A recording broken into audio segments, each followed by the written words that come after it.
Hello friends, welcome back to our channel. Chennai life സ്റ്റൈലിലേക്ക് എല്ലാവർക്കും സ്വാഗതം. അപ്പോൾ ഇന്നൊരു പുതിയ വീഡിയോ ആയിട്ടാണ് വന്നിരിക്കുന്നത്. അപ്പോൾ ഇന്ന് കൊറിയറൊക്കെ വന്നിട്ടുണ്ടായിരുന്നു, അതൊക്കെ നിങ്ങളെ കാണിക്കാമെന്ന് വിചാരിച്ചു. അപ്പോൾ ഞാൻ അന്ന് പറഞ്ഞ പോലെ വീഡിയോ എടുക്കാനുള്ള സ്റ്റാൻഡും കാര്യങ്ങളൊക്കെ വന്നിട്ടുണ്ട്. അപ്പോൾ ആ വിശേഷങ്ങളൊക്കെ ആയിട്ടാണ് ഇന്ന് വന്നിരിക്കുന്നത്. അപ്പോൾ നമുക്ക് വീഡിയോയിലേക്ക് പോകാം. ഓക്കെ, ഞാൻ കുറച്ച് ദിവസം മുന്നേ പറഞ്ഞിരുന്നു, പിന്നെ വീഡിയോ റെക്കോർഡ് ചെയ്യാൻ വേണ്ടിയിട്ടുള്ള സ്റ്റാൻഡ് കുറച്ച് കംപ്ലൈൻറ്റ് വന്നു, റിംഗ് ലൈറ്റ് കേടായി. അങ്ങനെ ഇപ്പം ഇൻസ്റ്റാഗ്രാം വീഡിയോസ് ഒന്നും ചെയ്യാൻ പറ്റാത്തൊരവസ്ഥയിലാണ്. അങ്ങനെ അതെന്തായാലും വന്നിട്ടുണ്ട്.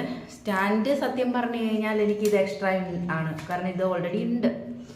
ഓക്കെ, അത് അതിൽ തന്നെ എനിക്ക് വേണമെങ്കിൽ ഫിക്സ് ചെയ്യാവുന്നതേ ഉള്ളൂ. ഇതാണ് സംഭവം കേടായത്, റിംഗ് ലൈറ്റ്. ഈ സാധനം ഉണ്ടെങ്കിൽ നമുക്ക് ഇൻസ്റ്റാഗ്രാമിൽ വീഡിയോ ചെയ്യുമ്പോൾ കുറച്ചുകൂടെ ക്ലിയർ ആയിട്ടൊക്കെ വരത്തുള്ളൂ. അതേമാതിരി നമ്മൾ ഇരുട്ടുള്ള റൂമിലൊക്കെ റെക്കോർഡ് ചെയ്യുകയാണെങ്കിൽ ലൈറ്റിൻ്റെ ആവശ്യം ഉണ്ട്. അപ്പോൾ ഇതെന്തായാലും വന്നു. അപ്പോൾ ഇതാണ് സംഭവം. ഇന്നെന്താ വെച്ചെന്ന് വെച്ച് കഴിഞ്ഞാൽ ഇതുപോലുള്ള ഇങ്ങനത്തെ പാക്കറ്റിലാണ് വന്നത്. ഇവിടെ നിങ്ങൾ കാണുന്നുണ്ടാവും ഫുള്ള് മണ്ണൊക്കെ ആയിട്ട് കേട്ടോ. ഇന്ന് കൊറിയറുകാരൻ എന്തായാലും എടുക്കുമ്പോൾ കൊറിയർ കൊണ്ടുപോയി താഴെ ഇട്ടു. ഞാൻ പല പ്രാവശ്യം ഇവിടുത്തെ കൊറിയർ വരുന്ന ബോയ്സിൻ്റെ അടുത്ത് പറയുന്നൊരു കാര്യം എന്ന് വെച്ചാൽ, അവരത് ഉടച്ചു കഴിഞ്ഞാൽ പിന്നെ അവരുടെ ശമ്പളത്തിൽ നിന്നോ അങ്ങനെയൊക്കെ എന്തൊക്കെയോ റൂൾസൊക്കെ ഉണ്ട് അതിന്. അവർക്ക് തന്നെയാണ് ബുദ്ധിമുട്ട്. ഇപ്പോൾ പല പ്രാവശ്യം എടുക്കുമ്പോഴും എറിയുമ്പോഴൊക്കെ ശ്രദ്ധിക്കണം, അതിൻ്റെ അകത്ത് ഗ്ലാസ് ആണോ എന്താണെന്നും അറിയത്തില്ല. ഇന്ന് ശരിക്കും പറഞ്ഞാൽ അതെടുത്ത് താഴെ ഇട്ടു. പക്ഷേ ചില പയ്യന്മാർ അത്രയ്ക്കും ഇതായിട്ടൊന്നും ഇത് ചെയ്യില്ല. പക്ഷേ ഈ പയ്യൻ വന്നിട്ട് എൻ്റെ അടുത്ത് പറഞ്ഞു, മാഡം ഒന്ന് തുറന്നു നോക്ക്, എന്നാലേ എനിക്ക് മനസ്സമാധാനത്തോടെ വീട്ടിൽ പോകാൻ പറ്റത്തുള്ളൂ എന്ന് പറഞ്ഞു. അങ്ങനെ ഞാൻ തുറന്ന് കാണിച്ചു കൊടുത്തു. എനിക്കും പേടിയുണ്ടായിരുന്നു, കാരണം റിംഗ് ലൈറ്റാണെന്ന് എനിക്കറിയാം, ആ കുട്ടിക്കറിയില്ലല്ലോ. അപ്പോൾ ഞാൻ വിചാരിച്ച് പൊട്ടിപ്പോയിട്ടുണ്ടാവും എന്നാണ് വിചാരിച്ചത്. കാരണം അതുവരെയാണ് മേലെ നിന്ന്, കാരണം ഒരു പെട്ടി ഓട്ടോ പോലത്തെ സാധനമായിരുന്നു, അതിൽ നിന്നാണ് താഴെ വീണത്. എന്തായാലും പൊട്ടി കാണുമെന്ന് വിചാരിച്ചിരിക്കുകയായിരുന്നു. എന്തോ ഭാഗ്യത്തിന് ഈ കവറിൽ നിന്ന് ഇത് മാറി അതിലേക്ക് വീണിട്ടുണ്ട്, പക്ഷെ പൊട്ടിയിട്ടില്ല, ഡാമേജ് ഒന്നും ഇല്ല. അതുകൊണ്ട് ഞാൻ ഇതൊക്കെ ഒന്ന് ഓൺ ചെയ്ത് നോക്കി, വേറെ പ്രശ്നങ്ങളൊന്നുമില്ല. എന്തായാലും ആ പയ്യനും കുറച്ച് സമാധാനത്തോടെ, എന്നിട്ടേ അവൻ കാശ് വാങ്ങിയുള്ളൂ കേട്ടോ. അത്രയും ഒരു ഇതുള്ള നല്ല കുട്ടി. എന്തായാലും ചിലവരൊന്നും അങ്ങനെയല്ല, ചിലർ വന്നു കഴിഞ്ഞാൽ കൊറിയറും തന്നിട്ട് അങ്ങ് പോകും. ഒരു പ്രാവശ്യം കവർ പൊട്ടിയിട്ട് ഞാൻ പറഞ്ഞപ്പോഴത്തേക്ക് വല്ലാത്ത രീതിയിൽ ഇങ്ങോട്ട് സംസാരിച്ചപ്പോൾ ഞാൻ നേരെ അത് ക്യാൻസൽ ചെയ്യുകയാണ് ഞാൻ ചെയ്തത്. നീ എടുത്തോണ്ട് പോകും, പൊട്ടിച്ച് കവർ പൊട്ടിച്ചിട്ടാണ് കൊണ്ടുവന്നത്. അപ്പം ശരിക്കും പറഞ്ഞാൽ അവരുടെ ജോലി തന്നെയാണ്. അവർ കൊണ്ടുവരുന്ന കവറുകളായാലും പാക്കേജ് ആയാലും അത് പൊട്ടിച്ചൊക്കെ വരുമ്പോൾ ആർക്കായാലും ഒരു ഇത് വരും, ഇതെങ്ങനെ പൊട്ടി എന്നുള്ളത്. ഇതുപോലെ ഈ താഴെയൊക്കെ വീണാണ് ഇതൊക്കെ കീറി പൊട്ടുന്നത്. ഇതിപ്പം നല്ല ചളി വെള്ളത്തിലാണ് ഇത് വീണത്, അതുകൊണ്ടാണ് ഇത് മൊത്തം മണ്ണാണ്. പക്ഷേ അവനറിയില്ലല്ലോ എന്തൊക്കെയാണ് വന്നിരിക്കുന്നത് എന്നുള്ളത്. പക്ഷേ എനിക്കറിയുന്നതുകൊണ്ട് ഞാൻ ടെൻഷനായി. പക്ഷെ എന്നാലും എന്തോ അവൻ്റെ ഭാഗ്യം കൊണ്ട് ഒന്നും പറ്റിയില്ല. പക്ഷെ നല്ല മര്യാദയുള്ള പയ്യൻ. പക്ഷെ എല്ലാവരും അങ്ങനെ ആവണമെന്നില്ല.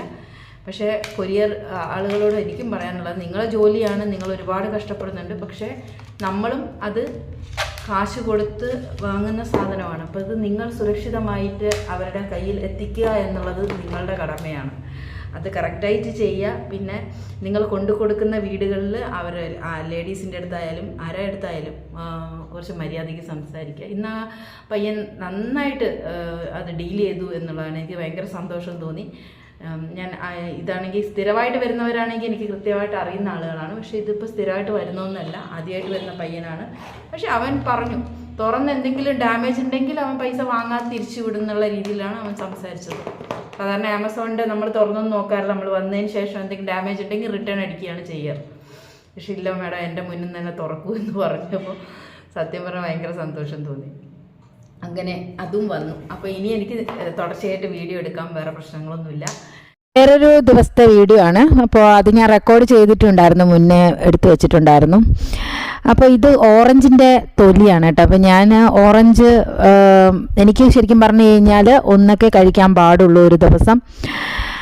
അപ്പോൾ ഓറഞ്ചിൻ്റെ തൊലി ഇതുപോലെ ഞാൻ കളയാറില്ല. ഇതുപോലെ ഞാൻ കത്രിക വെച്ച് ചെറുതായിട്ട് മുറിക്കുക. ഇത് ചെറുതായിട്ട് എന്തിനാണ് മുറിക്കണമെന്ന് വെച്ച് കഴിഞ്ഞാൽ, ചില സമയങ്ങളിൽ ഈ പൊടിയൊക്കെ നമ്മൾ വെളിയിൽ വെയിലത്ത് കൊണ്ടുവച്ചാലും ചില സമയങ്ങളിൽ പൊടി ഒക്കെ അപ്പുറത്തൊക്കെ വീട് പണി നടക്കുന്നതുകൊണ്ട് നമ്മൾ വെയിലൊക്കെ പൊടിയും സിമെൻറ്റ് പൊടിയും ഒക്കെ വന്നങ്ങ് തെറിക്കും. അപ്പോൾ അതുകൊണ്ട് എനിക്ക് അപ്പോൾ ഞാൻ ചെയ്യുന്നത് വെച്ചാൽ ഫാനിൻ്റെ ചോട്ടിൽ ഡൈനിങ് ടേബിളിൻ്റെ മുകളിൽ ഇങ്ങനെ വിടർത്തിയിടും. അത് 2-3 ദിവസം കഴിയുമ്പോൾ നല്ല ഉണങ്ങി വരും. അപ്പോൾ ആ പൊടി അധികം ആവത്തുമില്ല. അപ്പോൾ ഇതിങ്ങനെ ഞാൻ കത്രിക വെച്ച് ചെറുതായിട്ട് മുറിക്കുന്ന എന്തെന്ന് വെച്ചാൽ അത് പെട്ടെന്ന് അത് ഉണങ്ങി കിട്ടാൻ വേണ്ടിയിട്ടാണ്. നമ്മൾ അല്ലാതെ ഇങ്ങനെ വെച്ച് കഴിഞ്ഞാൽ അത് ശരിക്കും ഈ ഒരു വെട്ടിയിടുന്ന പോലെയുള്ള ഒരു ഇത് വരത്തില്ല. അപ്പോൾ ഇത് പിന്നീട് ഞാൻ അതെടുത്ത് കുറച്ചൊന്ന് ഉണങ്ങി കഴിയുമ്പോൾ നന്നായിട്ട് മിക്സിയിലിട്ട് പൊടിച്ചെടുത്തേക്കും. അപ്പോൾ ഇതെല്ലാം ഞാൻ ഡൈനിങ് ടേബിളിൻ്റെ ഒരു സൈഡിലേക്ക് ഇങ്ങനെ വിടർത്തിയിടുന്നുണ്ട്. അപ്പോൾ എപ്പോഴും ഞാൻ ഓറഞ്ച് എപ്പോഴാണ് കിട്ടുന്നതെന്ന് വെച്ചാൽ അതിനനുസരിച്ച് ചെയ്ത് ഞാൻ വെച്ചേക്കും. പിന്നെ നമ്മളുടെ ബാത്ത് പൗഡറായിട്ട് ഉപയോഗിക്കാം. കുളിക്കുന്ന സമയത്ത് പൗഡർ നമുക്ക് തന്നെ വീട്ടിൽ ഉണ്ടാക്കാവുന്നതാണ്. സോപ്പ് കഴിയുന്ന ഒഴിവാക്കി കഴിഞ്ഞാൽ അത് എത്രയും നല്ലത്. ഞാൻ സോപ്പ് തേക്കാറില്ല. അപ്പോൾ ഇതുപോലെ കടലമാവ്, ചെറുപയർ പൊടി ഇതും കൂടെ മിക്സ് ചെയ്തിട്ടൊക്കെയാണ് ഒരുപാട് വർഷമായിട്ട് ഞാൻ ഉപയോഗിക്കും. എനിക്ക് സോപ്പ് അലർജിയാണ്.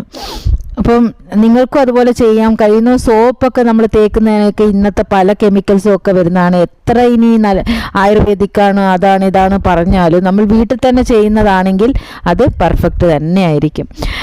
അത് കഴിഞ്ഞപ്പോൾ ഞാൻ വിചാരിച്ചു മാങ്ങയൊക്കെ കിട്ടിയിട്ടുണ്ട്, കുറച്ച് അച്ചാറൊക്കെ ഇട്ടുക. ഞാൻ ഇൻസ്റ്റൻ്റായി ഞാൻ തന്നെ അച്ചാർ ഉണ്ടാക്കി വെക്കാറാണ്. ഇപ്പോൾ കുറേ കാലമായിട്ട് ഞാൻ വെളിയിൽ നിന്ന് മേടിക്കാറില്ല. കാരണം എന്ന് വെച്ച് കഴിഞ്ഞാൽ നല്ല ഉപ്പായിരിക്കും അതിൽ. കാരണം അവർ കേടാൻ വേണ്ടിയിട്ട് ഉപ്പ് നല്ലോണം വാരിയിടും. അപ്പോൾ അതിൽ ശരിക്കും പറഞ്ഞാൽ പുറത്തുനിന്ന് വരുന്ന അച്ചാറുകളിലൊക്കെ ഒരുപാട് ഉപ്പാണ്. പിന്നെ ഫിഷിൻ്റെ അച്ചാറൊക്കെ നല്ല ടേസ്റ്റാണ്. പക്ഷേ ഈ ഒരു പ്രശ്നം ഞാൻ കണ്ടു. അപ്പം ഞാൻ തന്നെ ഇപ്പം കഴിയുന്നതും ഞാൻ തന്നെ ഇപ്പോൾ ട്രൈ ചെയ്തുകൊണ്ടിരിക്കുന്നു. അപ്പം നമ്മളിങ്ങനെ ഒരു കാര്യം കൂടുതൽ പ്രാവശ്യം ചെയ്യുമ്പോൾ അത് എനിക്ക് ആദ്യമൊന്നും അച്ചാറൊന്നും അത്ര ഞാൻ പെർഫെക്റ്റ് ഒന്നും അല്ല. പക്ഷേ ഇപ്പോൾ ഉണ്ടാക്കി ഞാൻ കുറച്ചും കൂടെ എനിക്ക് തന്നെ ചെയ്യാൻ പറ്റുമെന്ന് തോന്നിയപ്പോൾ ഇപ്പോൾ അച്ചാർ വാങ്ങുന്നതൊക്കെ അങ്ങ് നിർത്തി. ഇപ്പോൾ ഇതുപോലെ മാങ്ങ കിട്ടുകയാണെങ്കിൽ മാങ്ങ ഇടും, നാരങ്ങ കിട്ടുകയാണെങ്കിൽ നാരങ്ങ ഇടുക. പിന്നെ വല്ലപ്പോഴും ചിക്കനൊക്കെ കൂടുതലുണ്ടെങ്കിൽ ചിക്കനിലോ ഒക്കെ നമുക്ക് ഇതുപോലെ അച്ചാറിട്ട് വെക്കുകയാണെങ്കിൽ നമുക്ക് ടിഫിനിലൊക്കെ കൊടുത്തു വിടാനും ഒക്കെ എളുപ്പമാണ്. അപ്പോൾ പച്ചമാങ്ങയല്ലേ, പച്ചമാങ്ങ കണ്ടപ്പോൾ ശരിക്കും പറഞ്ഞാൽ അതൊരു ഇതന്നെയല്ലേ, നൊസ്റ്റാൾജിയാണ്. അപ്പോൾ അതെടുത്ത് കുറച്ച് എടുത്ത് വായിലൊക്കെ ഇട്ട് ഞാൻ കഴിക്കുന്നുണ്ട് കേട്ടോ. സാരാക്കണ്ട.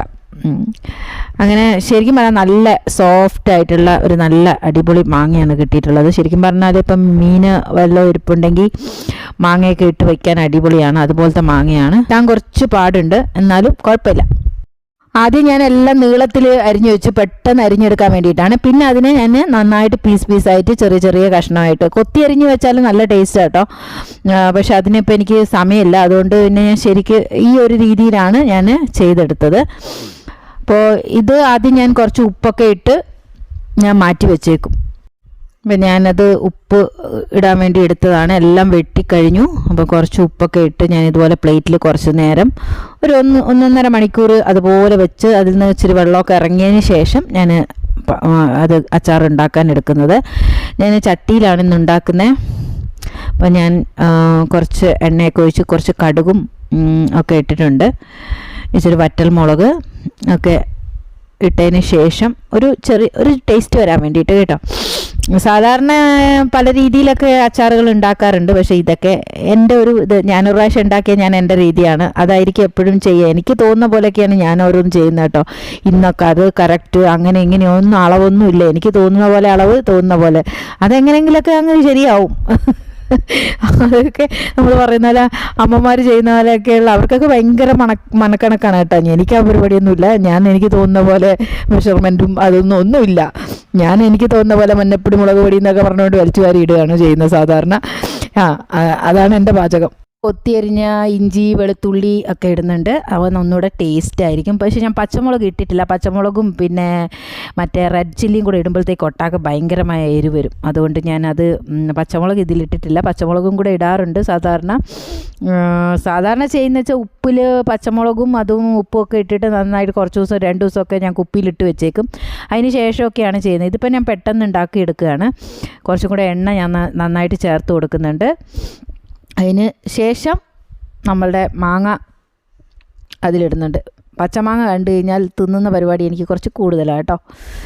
അത് കഴിഞ്ഞിട്ട് ഞാൻ കടുകും പൊടിച്ചത്, കായവും പൊടിച്ചത് ഒക്കെ ചേർത്തു. അപ്പം അതിൻ്റെ നല്ല സ്മെല്ല് വരുന്നുണ്ട്. അപ്പം ഇന്ന് കരിവേപ്പില ഇല്ലായിരുന്നു, കരിവേപ്പിലയുടെ ഒരു കുറവ് ഇതിലുണ്ട്. അപ്പോൾ അത് ഞാൻ ആഡ് ചെയ്തു. അതിന് ശേഷം ഒന്ന് ഇളക്കിയതിന് ശേഷം കുറച്ച് സ്റ്റൗവൊക്കെ ഓഫ് ചെയ്താണ് വിനാഗിരി ഒഴിച്ചത്. അപ്പോൾ അതാ നിങ്ങൾക്ക് കാണിച്ചു തരാം. ഇതാണ് ലാസ്റ്റ് സ്റ്റേജ്. ഓക്കെ, കളറൊക്കെ വന്നിട്ടുണ്ടല്ലോ, അതുപോലെ തന്നെ ടേസ്റ്റ് ഉണ്ട്. ഇപ്പം കുറച്ചുകൂടെ വെച്ച് കഴിഞ്ഞാൽ നല്ല ടേസ്റ്റ് ഉണ്ടാവും കേട്ടോ. അതുപോലെ ഒരു ദിവസം സമയം കിട്ടുമ്പോൾ എല്ലാം ചെയ്തു വയ്ക്കും. അടുക്കളയിൽ കുറച്ച് നേരം വന്നപ്പോൾ എനിക്കെന്തോ ക്ഷീണം പോലെ തോന്നി. ശരി, കുറച്ച് നേരം ഒന്ന് ഇരുന്ന് ടി വി ഒക്കെ കാണാൻ പറഞ്ഞുകൊണ്ട് ഞാൻ ടി വി കാണാൻ വന്നു. ശരിക്കും പറഞ്ഞാൽ പണ്ടത്തെ പോലെയാണെങ്കിൽ 1 മിനിറ്റ് പോലും നിൽക്കാതെ ജോലി ചെയ്യാമായിരുന്നു ഞാൻ. ഇപ്പം എന്നെക്കൊണ്ട് അതിനൊന്നും പറ്റുന്നില്ല. പക്ഷേ ടി വി ഒക്കെ വെച്ച് പാട്ടൊക്കെ കേട്ട് ഒക്കെ ജോലി ചെയ്യുമ്പോൾ ഒരു രസം. ഓക്കെ, അപ്പോൾ അടുത്ത വീഡിയോയിലൂടെ കാണാം. ബൈ.